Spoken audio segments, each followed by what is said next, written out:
Então, a gente está continuando aqui do exercício que já foi colocado.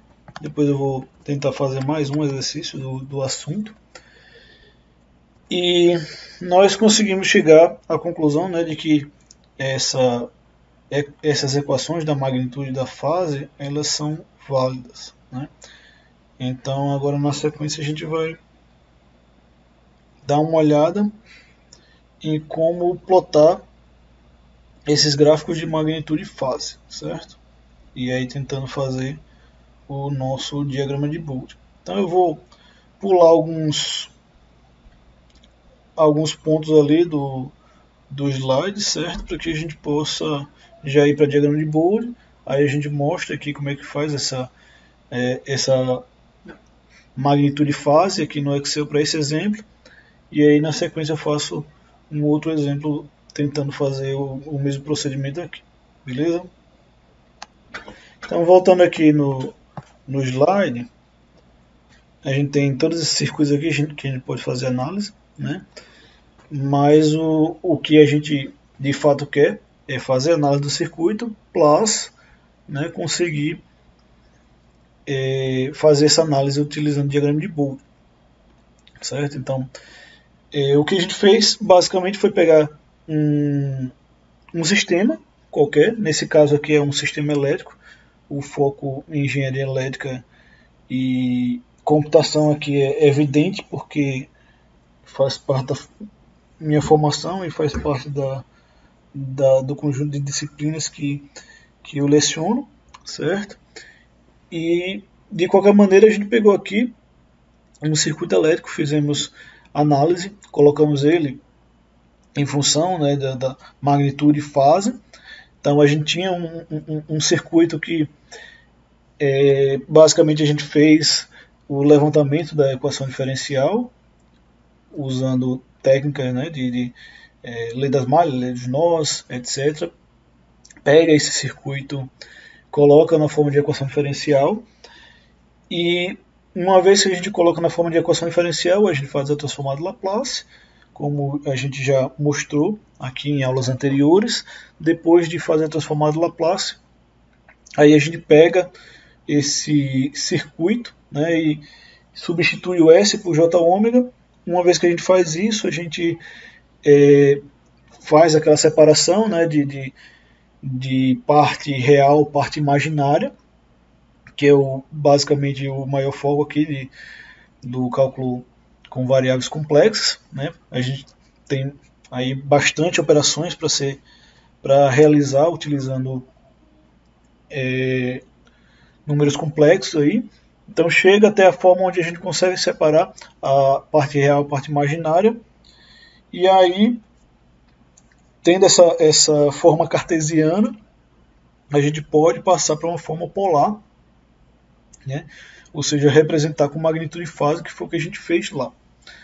E aí, uma vez que a gente já consegue fazer essa separação de magnitude e fase, fica já na agulha para que a gente consiga fazer aqui o desenho do diagrama de Bode, né? Que é mais uma aplicação aqui que eu estou trazendo para dentro dos conhecimentos dessa disciplina, certo? Então, a gente vai pegar aqui o diagrama de Bode, que é basicamente, né, você pegar a função de transferência e colocar num determinado padrão, certo? E uma coisa que a gente precisa aqui fazer para que a gente tenha o diagrama de Bode, né, é obviamente a magnitude. Para fazer o desenho da magnitude, eu também preciso fazer o desenho da fase, certo? E aí, tendo magnitude e fase, eu posso fazer o gráfico, dois gráficos na verdade, um da evolução da magnitude conforme a velocidade angular, esse ômegazinho aí, e o outro também da fase conforme a velocidade angular ou frequência, enfim, uma é função da outra, a gente consegue colocar em função da frequência, em função da velocidade angular, tranquilamente. O importante é que a gente vai variando, né, esse valor de ômega, e aí a gente consegue botar um gráfico de ômega versus a magnitude, ômega versus a fase, certo? E aí, com isso a gente consegue fazer o diagrama de Bode, certo? Então a gente já consegue voltar lá para o exemplo, de maneira que a gente consiga aplicar essa equaçãozinha, porque a fase é igual, certo? Só vai mudar a magnitude, que eu vou ter que multiplicar por 20 e tirar o log de 10 da magnitude para poder desenhar o diagrama de Bode, certo? Então vamos fazer isso aqui na sequência. Então agora que a gente já tem uma ideia, né? Peguei aqui a magnitude, depois eu vou ter que dar uma olhada aqui nesses valores aqui, certo? Vou até fazer uma cópia dessas equações aqui, que foram as equações que a gente validou, não estou fazendo nada novo aqui, só estou pegando as equações que a gente já provou que são verdadeiras aqui para poder fazer esse cálculo aqui, certo? Então, e agora a gente vai fazer o diagrama, certo? Então vou assumir aqui, por exemplo, que a resistência seria igual a 330 ohms, vamos supor, e a minha capacitância seja 1 microfarad. 1 microfarad dividido por 2, 3, 1, 2, 3. Aqui são dois valores, né? Então, agora a gente pode fazer aqui uma variação, certo? Eu vou pegar aqui o ômega, e o ômega agora vai ser um vetor, que a gente pode começar aqui com 0,1, por exemplo, e aqui vai ser igual a o primeiro, eu seguro o valor mais o anterior, só para a gente ter aqui uma ideia do que vai acontecer. Aí a gente vai extrapolando aqui. E aí a gente pode calcular aqui, né, a magnitude G em módulo.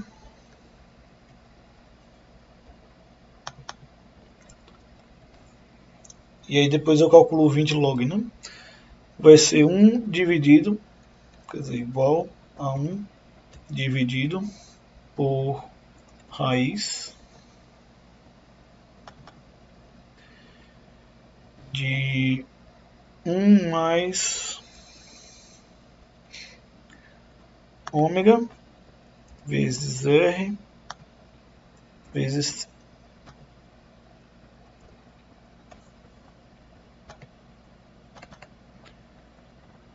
ômega vezes R vezes C, só que isso aqui é o quadrado, né? Aqui, chapéu 2.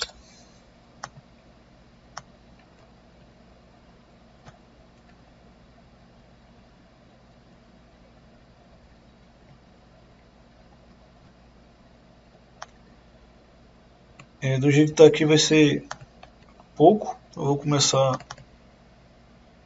de 1 em 1 aqui.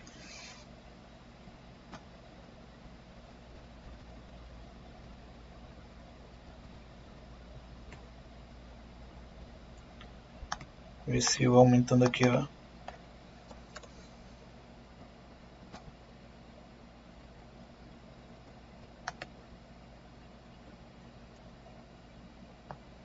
sim, tem essa questão aqui. Eu esqueci de fixar na fórmula. A única coisa que vai variar é o ômega. Os outros vão ficar fixos, então tem que apertar F4 aqui e aqui. Pronto.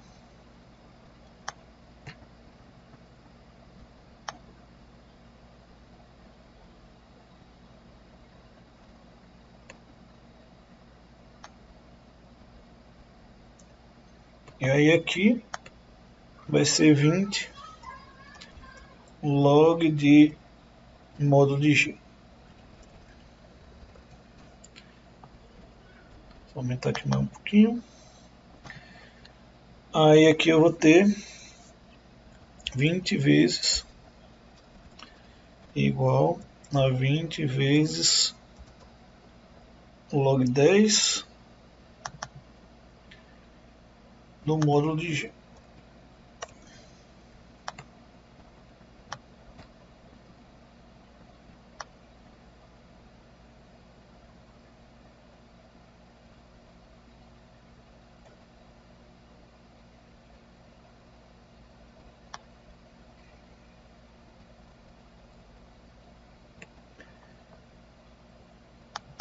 E aí, com base nisso, a gente consegue fazer aqui um gráfico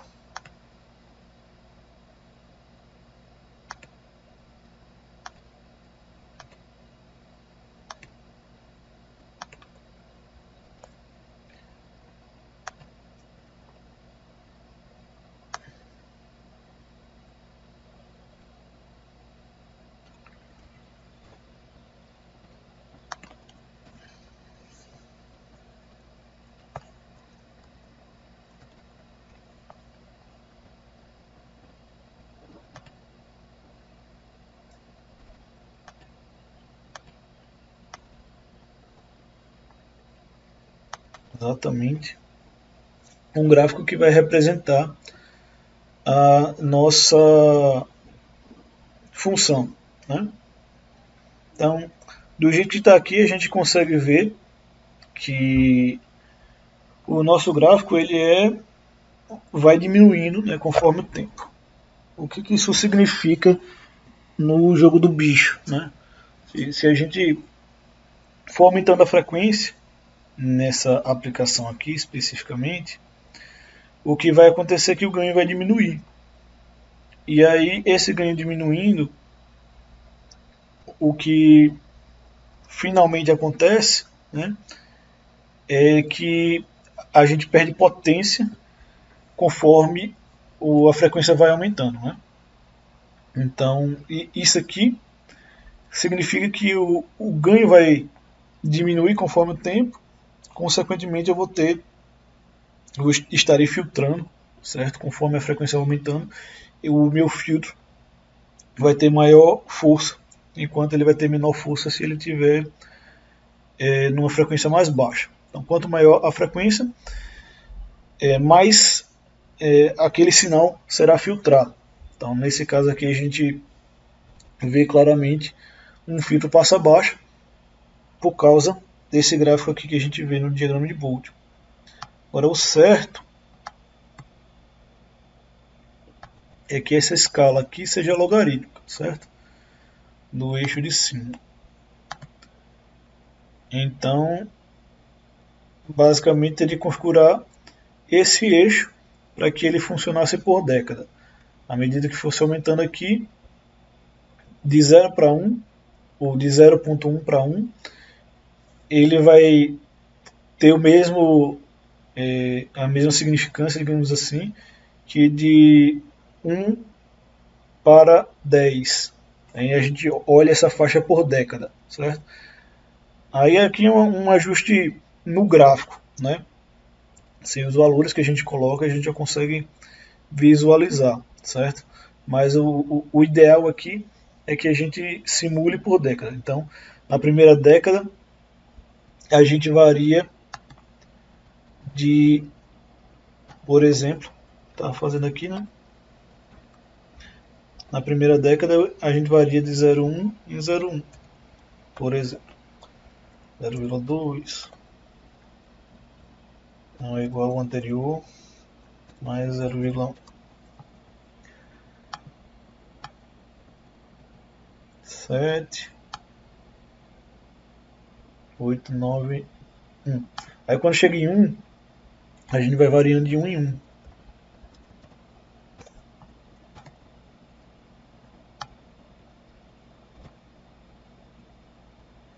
Até chegar no 10.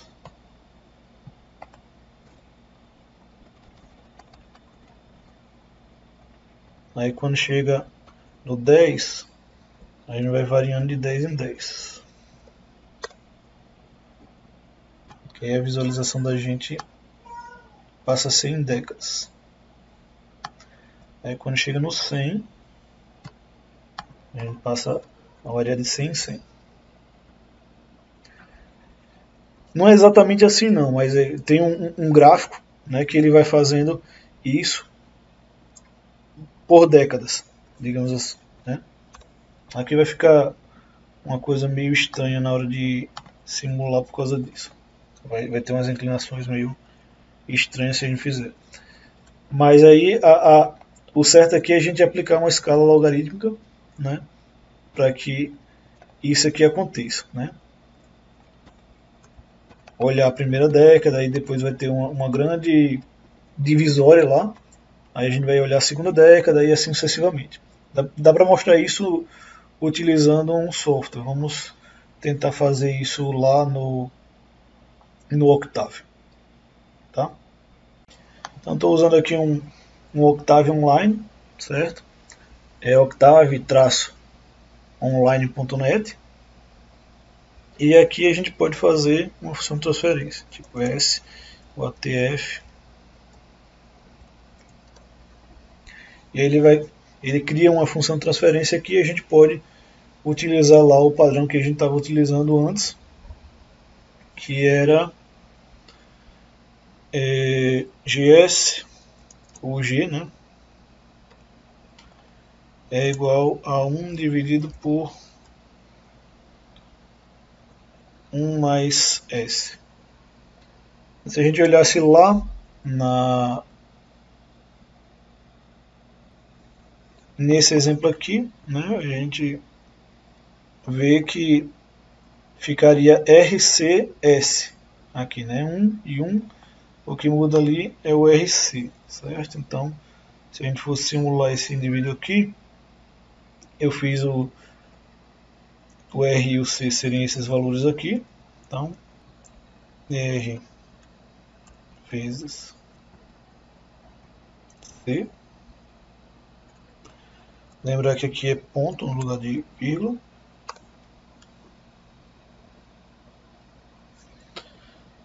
Aqui faltou só um vezes aqui. E aí nós temos a nossa função de transferência, G. Né? Então a gente só precisa fazer bold G. E aí a gente vai conseguir ver exatamente o que eu estava falando, né? Ele varia por décadas, como vocês podem ver aqui, né?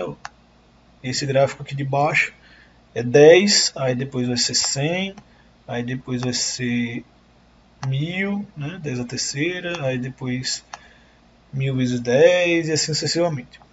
Então esse aqui é basicamente o que a gente acabou de fazer ali, substituir os valores de ômega e tal, e verificar a magnitude, a gente consegue encontrar esse gráfico aí.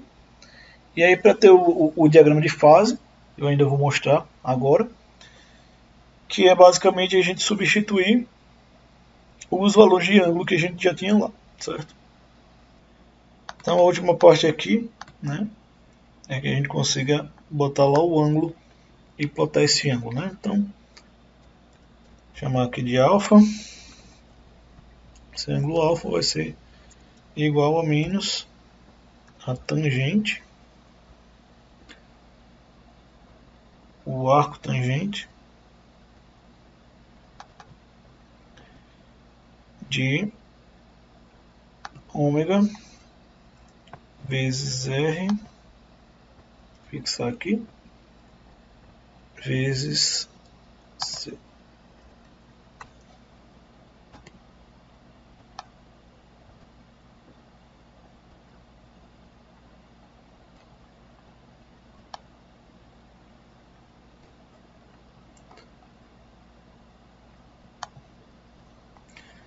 Só que aí eu tenho que fazer isso em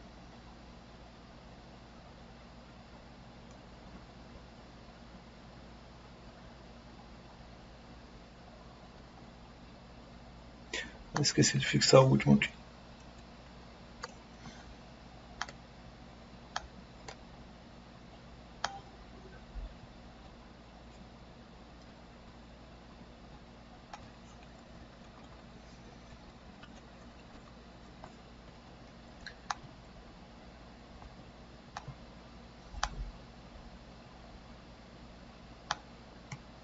Como o valor é muito grande, assim, o intervalo entre todos, né?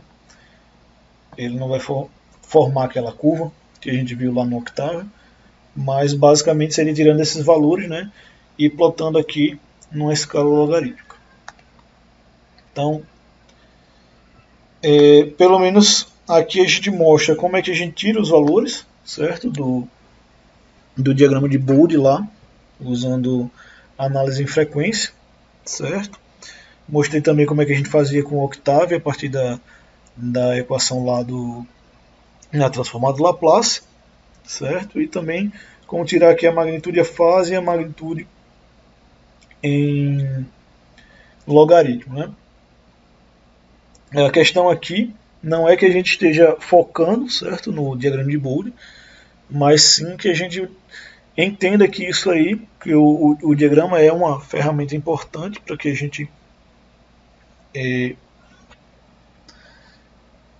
para utilizar, certo? Tanto em circuitos para a gente projetar filtro, como em processamento de sinais, processamento digital de sinais. A gente eventualmente processa e projeta alguns sistemas que a gente analisa utilizando o diagrama de Bode, certo? E dentro da disciplina, né, de cálculo com variáveis complexas, é interessante que a gente entenda como é que funcionam os números complexos, porque é basicamente por causa disso que a gente consegue fazer o diagrama de Bode, né?